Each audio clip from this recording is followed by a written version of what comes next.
အရင်ဆုံးကျွန်တော်ပေးထားတဲ့အကောင့်ကိုဝင်ပေးပါပေါ့နော်ကျွန်တော်ကတော့ရန်ကုန်မန္တလေးကိုတော့ခွဲပေးထားပါတယ်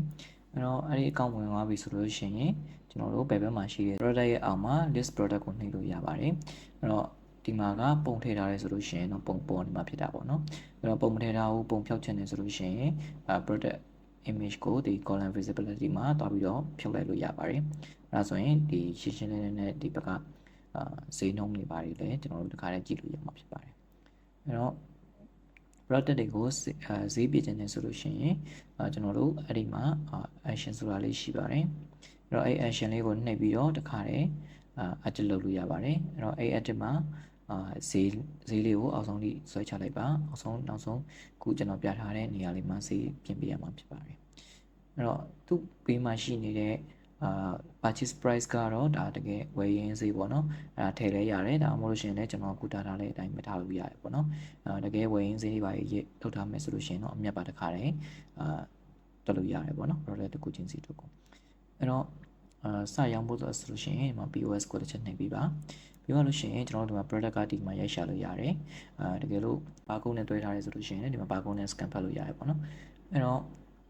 ဒီမှာဆိုလို့ရှိရင်product ရိုက်ရှာတဲ့အချိန်မှာအကုန်လုံးက out stock ဖြစ်နေတယ်ဘာလို့လဲဆိုတော့ကျွန်တော် stock မထည့်ထားလို့ပေါ့နော် treatment တွေကို service တွေကိုတော့ဒါ stock မပါတာဖြစ်တဲ့အတွက်ရွေးလို့ရတယ်ပြီးရင် assistant နဲ့ style ကိုရွေးပေးရမှာဖြစ်ပါတယ် customer ဆိုလို့ရှိရင်လည်း customer ကမှတ်ထားတဲ့အရင်က customer ရှိရဲလို့ရတယ်လို့ဒါ walk-in customer တွေလည်းတောက်လို့ရတယ်ဒီမှာဒီပဲ pay ကနေတစ်ဆင့် payment ကိုရွေးပြီးရင် finalize payment မှာပေါင်းချထွက်လာလို့ရပြီပေါ့နော်အဲ့တော့ကျွန်တော်တို့ print ထုတ်ရမှာပဲအဲ့တော့ကျွန်တော်တို့ဒီ stock ထည့်တဲ့ဟာလေးကိုပြပေးမှာဖြစ်ပါတယ်အဲ့တော့ stock ကကြတော့အဓိကဟို purchase ဝယ်ရတယ်ပေါ့နော်ဝယ်တဲ့ store လေးရိုက်ပေးရတယ်အဲ့တော့ purchase ကိုနှိပ်မယ်ပြီးရင် add purchase မှာကျွန်တော်တို့ supplier နေရာမှာခါလေးရွေးပေးပါပြီးတော့လို့ရှိရင် business location ကတော့ကိုလောဆိုတော့ကျွန်တော်ရန်ကုန်ပဲဖွင့်ထားဖြစ်တဲ့အတွက်ရန်ကုန်ရှိမယ်ပြီးသွားရင် product ကလက်ရှိရောက်နေပြီဆိုလို့ရှိရင်အဲ့ဒါကို receipt အနေနဲ့ပြပေးပါပြီးသွားရင်ကိုထည့်ချင်တဲ့ product ကိုရွေးပါပြီးရင်အရေးအတွက်ထည့်ပါပြီးတော့လို့ရှိရင်အောက်မှာ save နဲ့လို့ရပါပြီအဲ့တော့ကိုလောက်ထားတဲ့ဟာလေးကအပေါ်ဆုံးမှာရောက်နေလိမ့်မယ်ခုနကတော့ကျွန်တော်အောက်ကနှစ်ခုကရိုက်ထားလေးရှိနေလို့ပေါ်နေမှာဖြစ်ပါတယ်အဲ့တော့ခုနကိုမှထည့်လိုက်တဲ့ product ကို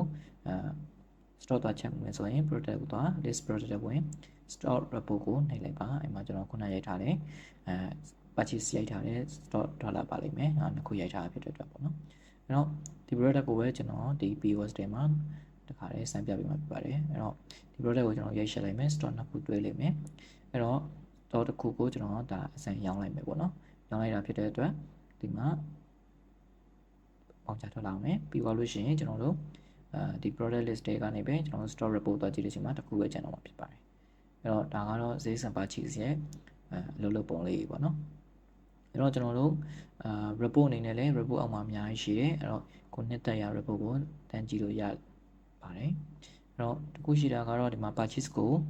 တကယ်မူရင်းဝယ်စီမထည့်ထားဘူးဆိုရင်တော့ဈေးစံ purchase မှာတော့နည်းနည်းလေးလွဲနေလိမ့်မယ်ပေါ့နော်အဲ့တော့နောက်တစ်ခုကကျွန်တော်တို့ဒီ stylist နဲ့ပတ်သက်ပြီးတော့report တွေကြည့်မယ်ဆိုလို့ရှိရင်ဒီ report ထဲမှာပဲ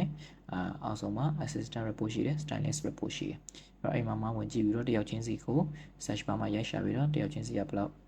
user လဲလုပ်ထားလဲဆိုတဲ့အကောင်ကိုဒါလည်းကြည့်လို့ရမှာဖြစ်ပါတယ်ပြီးတော့ရင်ဒီ home မှာဆိုလို့ရှိရင်လည်းတနေ့ဒါရောင်းထားတဲ့ဟာလေးတွေပေါ်နေမှာဖြစ်ပါတယ်ဟုတ်မရှင်းတာတခုနားမလည်တာရှိလို့ရှိရင်လည်းကျွန်တော်ကိုပြန်ပြီးမေးလို့ရပါတယ်ဗျ